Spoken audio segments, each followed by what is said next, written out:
I could buy this whole palace, the rich tourist bragged, moments before making the biggest mistake of his life, spitting on a royal guard's uniform. But what happened next wiped the smirk and his arrogance right off his face. Now, before we continue, tell us where you're watching from in the comments. And make sure to subscribe, because tomorrow at this very same time, we're dropping another powerful royal guard story that you won't want to miss. The heavy summer air hung over the grounds of Windsor Castle as Guard Sergeant Marcus Reed stood at his post, his scarlet uniform a vibrant contrast against the ancient stone walls behind him.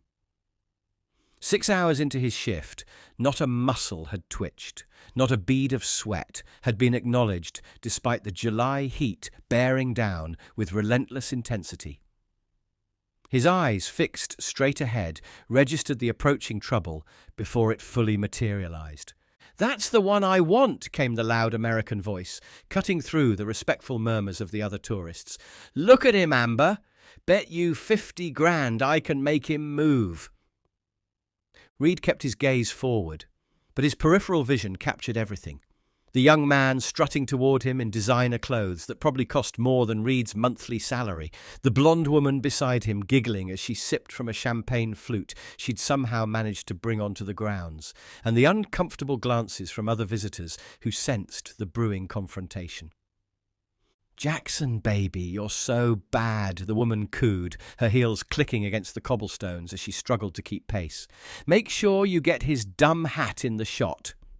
Jackson Wells, though Reed couldn't know his name yet, moved with the casual arrogance of someone who had never faced consequences.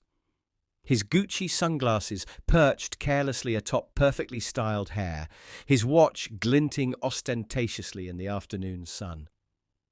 At 26, he had never earned a penny of the fortune he so freely spent, a fact that was evident in every entitled step he took. "These guys are such a joke," Jackson announced loudly, playing to the small audience that had begun to gather.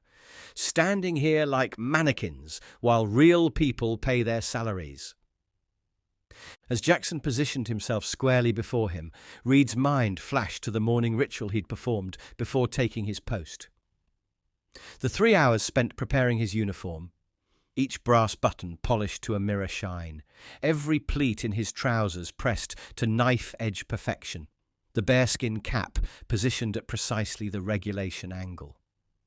These weren't mere vanities. They were connections to 2 centuries of tradition that ran through Reed's blood like an inheritance more valuable than any trust fund. His grandfather had stood guard at these same gates during the Blitz, refusing to abandon his post even as German bombs fell on London. His father had worn the same uniform through the Cold War and the Troubles. And Marcus himself had carried that legacy forward, first at Sandhurst, where he'd graduated top of his class, then through the dust and danger of Afghanistan, where he'd led his platoon through situations that would have broken lesser men. "You get paid to just stand here?" Jackson taunted, his face now uncomfortably close. "Must be nice. My dad's company probably funds your whole salary through taxes." Reed's mind drifted momentarily to the scar that ran along his left side, a souvenir from the firefight where he'd dragged 2 wounded comrades to safety while under heavy Taliban fire. The Victoria Cross nomination had embarrassed him. He'd only done what anyone would do for their brothers in arms. The medal now sat in the same drawer as his grandfather's war decorations, reminders not of glory but of duty fulfilled.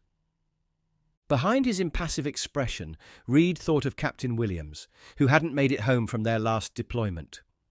The captain's wife and daughter had stood stoically at the funeral, accepting the folded flag with quiet dignity. That same dignity now kept Reed rooted to his spot, despite the growing urge to educate this privileged young man about respect and sacrifice. "I think he's actually a robot," Amber giggled, the champagne in her glass sloshing dangerously close to Reed's immaculate uniform. "Jackson, try pushing one of the buttons." "Check this out, babe," Jackson said, pulling out a thick wallet and extracting several £100 notes. He fanned them ostentatiously before Reed's impassive face. This is what real power looks like, soldier boy, not standing around like a statue. Amber giggled, her fourth glass of champagne having long since dissolved whatever modest restraint she might have possessed. Wave it closer, Jackson. Maybe he can be bought. Jackson Wells had never known a problem money couldn't solve. When he'd crashed his first Ferrari at 19, Daddy's lawyers had made the DUI charge disappear. When he'd failed out of Princeton, a new library wing had mysteriously secured his readmission. His entire London trip had been a showcase of purchasing power. The penthouse suite at the Savoy, private shopping at Harrods, and tables at restaurants with month-long waiting lists that had suddenly become available when the Wells name was mentioned. "You know what's funny?" Jackson said, leaning in conspiratorially as if sharing a secret with Reed. "My father pays more in taxes in a day than you probably make in a year. Technically, that makes me your boss." Behind them, Amber scrolled through her phone, bored temporarily with the one-sided interaction. "The Bentley will be here in 30 minutes, she called out. "Hurry up and make him crack so we can make our spa appointment." Their whirlwind romance, if it could be called that, had begun 3 months ago at a charity gala in New York where Amber had been working as a model. Impressed by her beauty and his father's name, she'd latched onto Jackson with the practiced efficiency of someone who recognized a meal ticket when she saw one. That she was his fourth girlfriend this year was a detail neither mentioned. "I could probably buy this whole palace if I wanted to," Jackson continued, emboldened by the crowd gathering around them. "My father's net worth is more than your country's military budget." The exaggeration rolled off his tongue with practiced ease. Jackson Wells Sr. was indeed wealthy. The CEO of a pharmaceutical company with questionable pricing practices. But his son had a habit of inflating even that considerable fortune. It was easier than developing a personality of his own. "Ladies and gentlemen," Jackson called out, playing to his growing audience with theatrical flair, "watch as I, Jackson Wells, accomplish what no tourist has done before. Make one of these toy soldiers actually do something." He began with the predictable routine, waving his hands inches from Reed's face, making exaggerated expressions, pretending to pick something from the guard's immaculate uniform. A few tourists laughed uncomfortably, but most watched with a growing sense of unease as the boundary between harmless tourist antics and outright disrespect began to blur. "Look at this hat," Jackson continued, reaching up toward Reed's bearskin cap, but stopping just short of touching it. "What kind of self-respecting man wears this? I mean, seriously, did you lose a bet?" Amber circled them both, her phone held high to capture every moment of the performance. "This is so going viral," she declared, stumbling slightly on the uneven ground. "My followers are going to eat this up." Reed remained motionless, but his mind was calculating with military precision. He noted Jackson's increasingly aggressive posture, the slight sway that betrayed his intoxication, the way his right hand kept clenching and unclenching, signs that the young man was working himself up to something more provocative. In Afghanistan, these were the same instincts that had kept Reed's unit alive during night patrols through hostile territory. From the crowd, an elderly man stepped forward slightly. The regimental pin on his lapel marked him as a veteran, his weathered face a map of decades of service. "Young man," he said quietly, "you're making a serious mistake." Jackson turned toward him with an exaggerated bow. "Oh, I'm sorry. Did I offend the costume club? Please, Grandpa, enlighten me about the great honor of playing dress-up."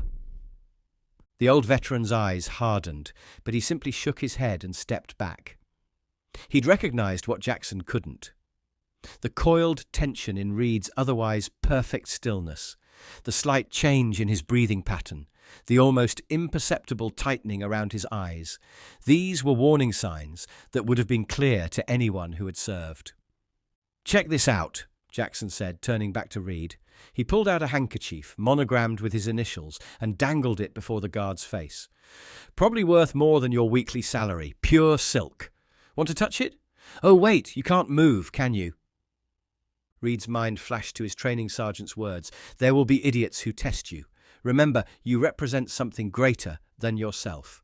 Their disrespect doesn't diminish you, it diminishes them. I read online that these guards aren't even real soldiers, Jackson announced loudly, though nothing could be further from the truth. They just hire actors to stand around for the tourists, probably failed theatre majors or something.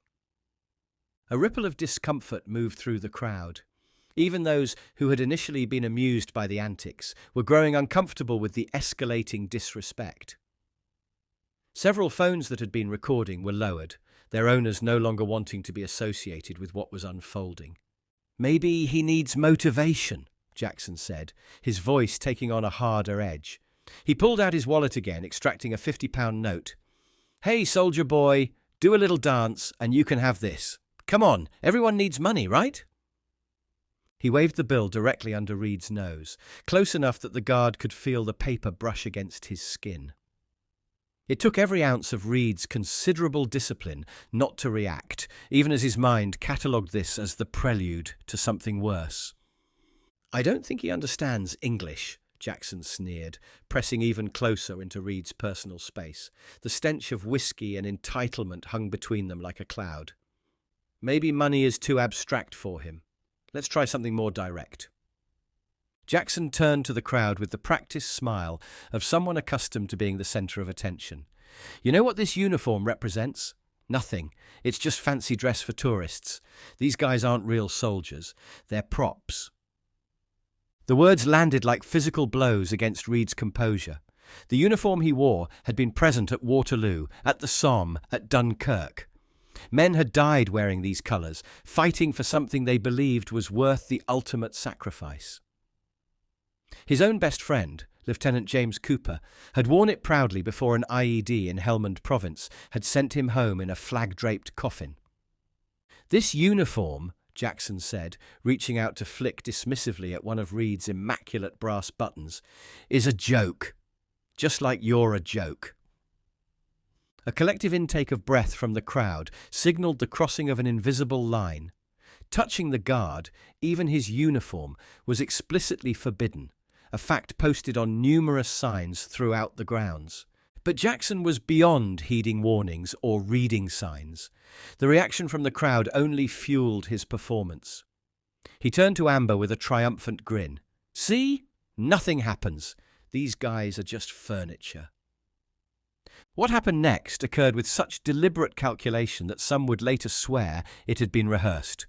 Jackson Wells, heir to a fortune built on the labours of others, leaned forward and with perfect precision spat directly onto the royal crest emblazoned on Reed's uniform jacket. "That's what I think of your tradition," he announced to the shocked silence that followed.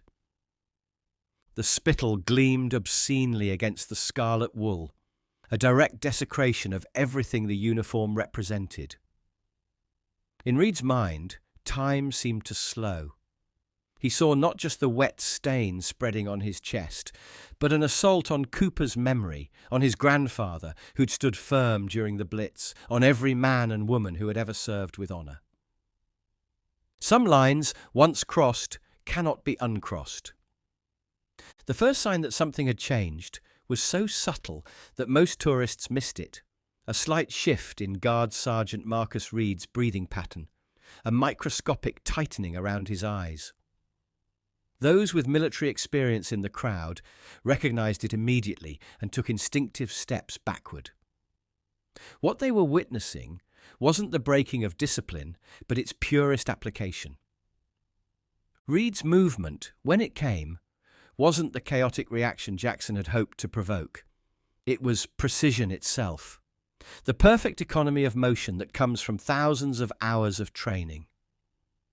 One moment he stood motionless. The next, his right arm had completed a perfect arc that ended with his open palm connecting with Jackson's left cheek, with a crack that echoed across the castle grounds.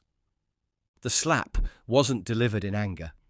It carried the same disciplined force Reed might use to present arms during a royal inspection, exact, measured, and perfectly executed.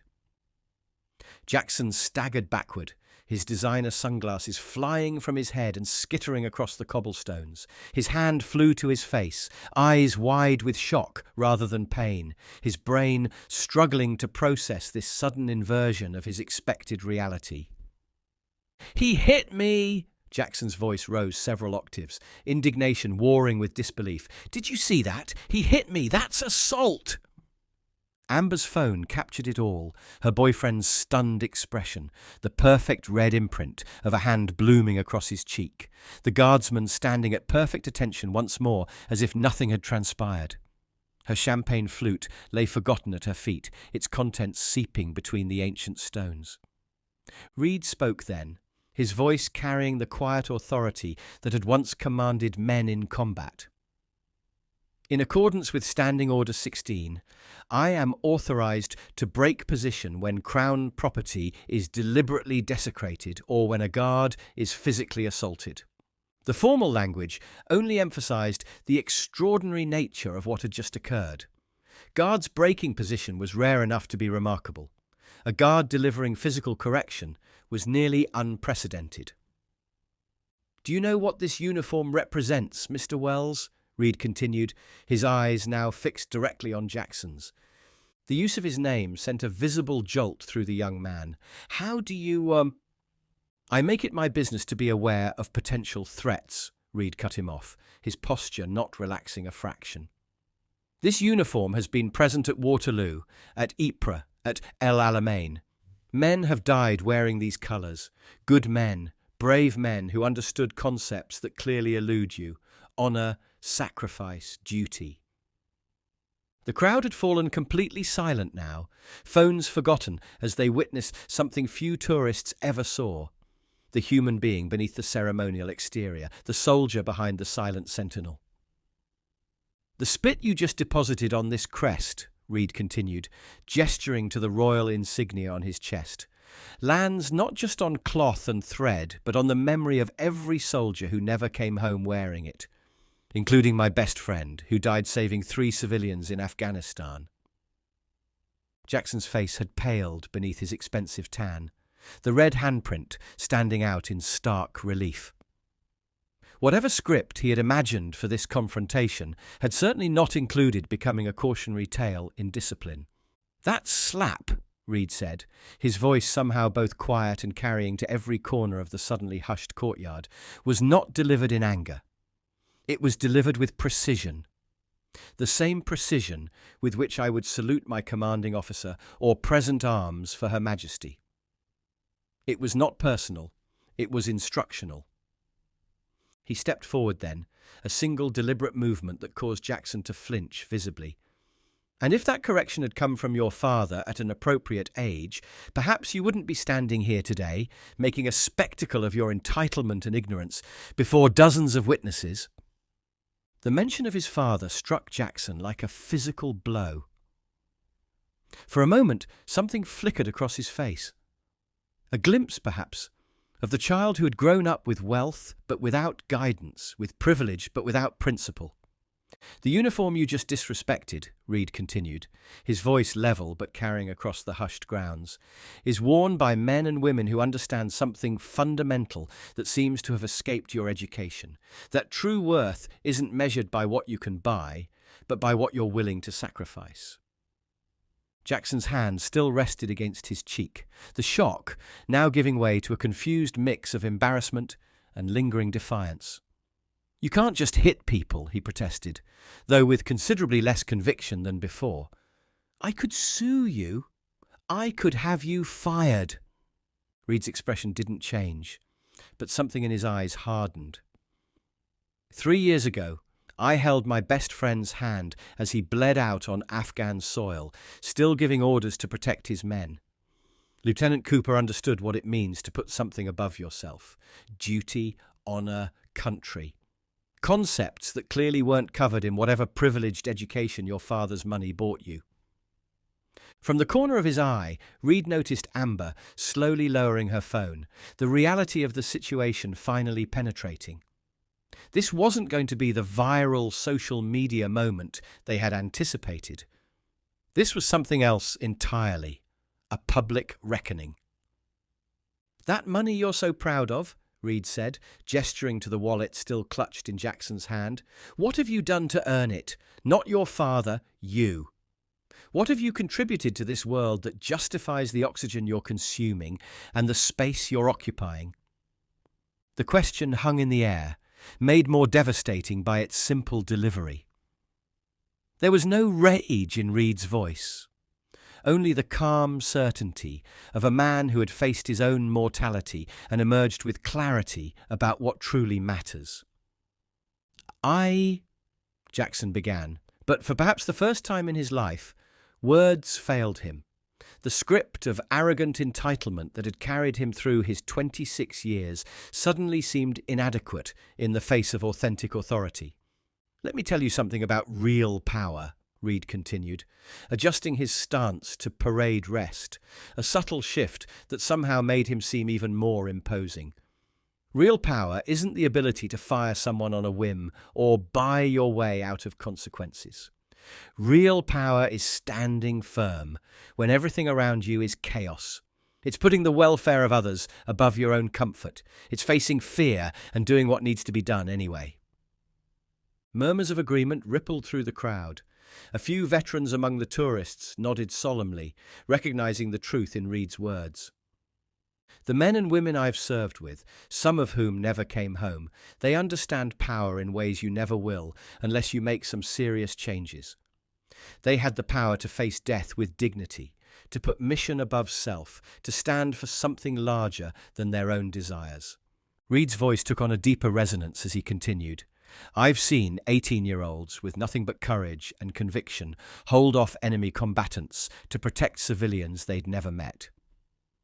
I've watched medics work through the night to save lives while under fire themselves.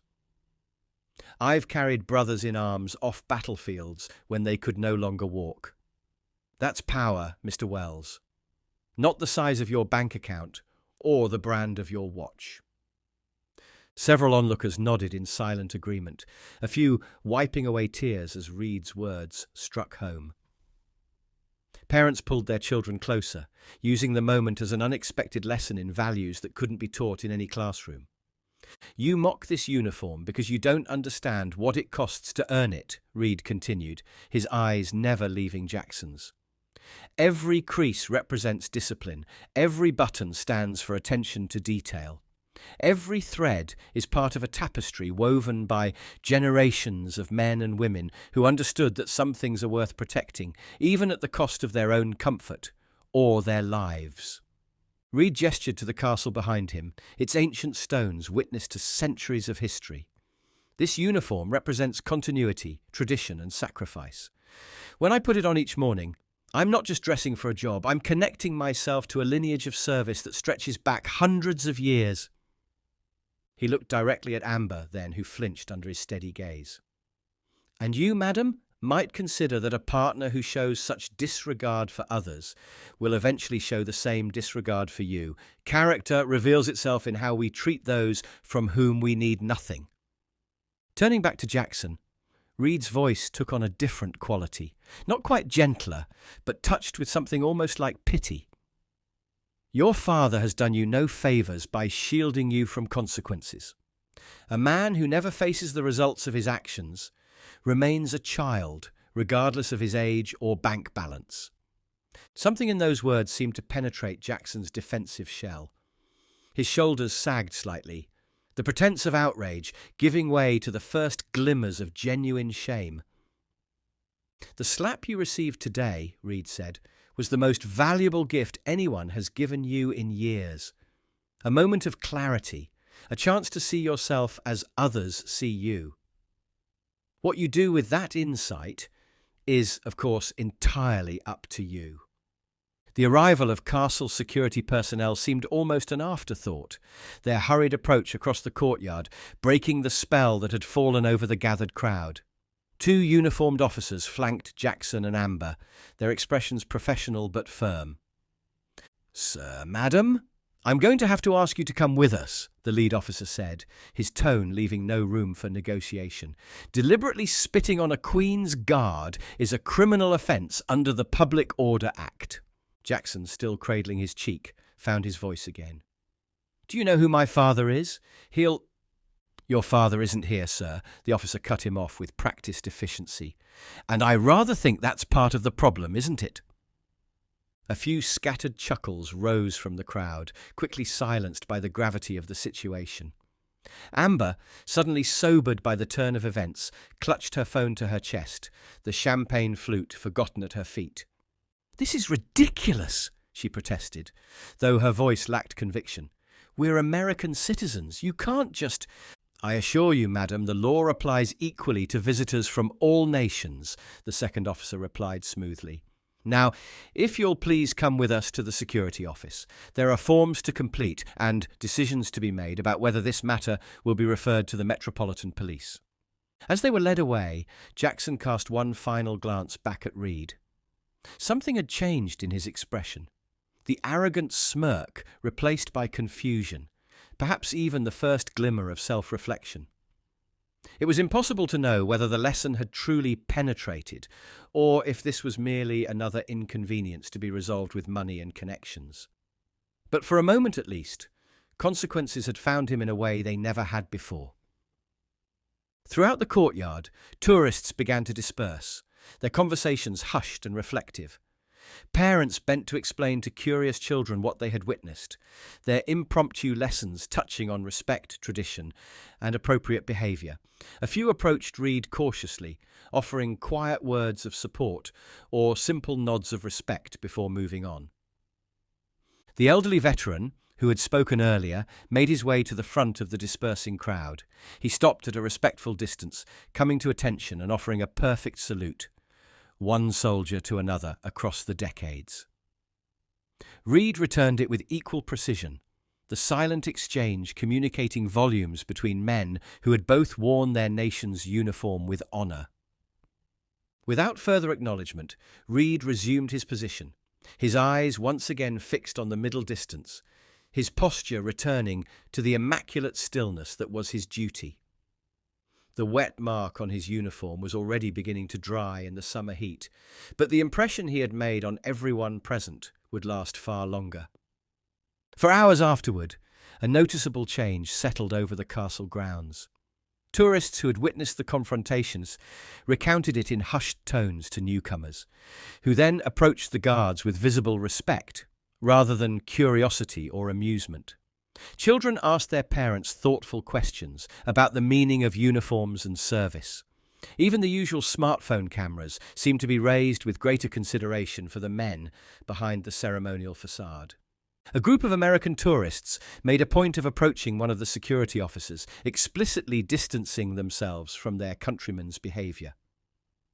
"We're not all like that," an older woman insisted, her voice carrying a hint of Texas herself. "Some of us understand respect." Later that evening, as Reed was relieved from his post, his commanding officer nodded slightly. The barest acknowledgement of how he'd handled the situation. No reprimand would be forthcoming. Some lines, when crossed, demanded response. The footage from security cameras would be reviewed, but the report would simply note that proper protocol had been followed under Article 16 of Standing Orders. What most observers wouldn't know was that as Reed hung up his uniform that night, he spent extra time removing the now dried stain from the royal crest. His movements were methodical, reverent even, as he restored the symbol to its proper glory. It wasn't mere cloth he was tending to, but the embodiment of values that had guided his life and the lives of countless others before him. What would you have done if you witnessed this confrontation? Would you have intervened earlier? Or do you think Guard Sergeant Reed handled it perfectly? And here's something to consider. In a world increasingly driven by wealth and status, what other traditions and symbols of duty deserve our respect, even if we don't fully understand them? If this story resonated with you, please hit that like button. Subscribe to our channel for more powerful stories about respect and tradition, and press the bell icon to never miss an upload. Don't forget to share this video with someone who appreciates stories of dignity and honor. Check out our previous videos appearing on screen right now, and see you tomorrow, same time, with a new upload.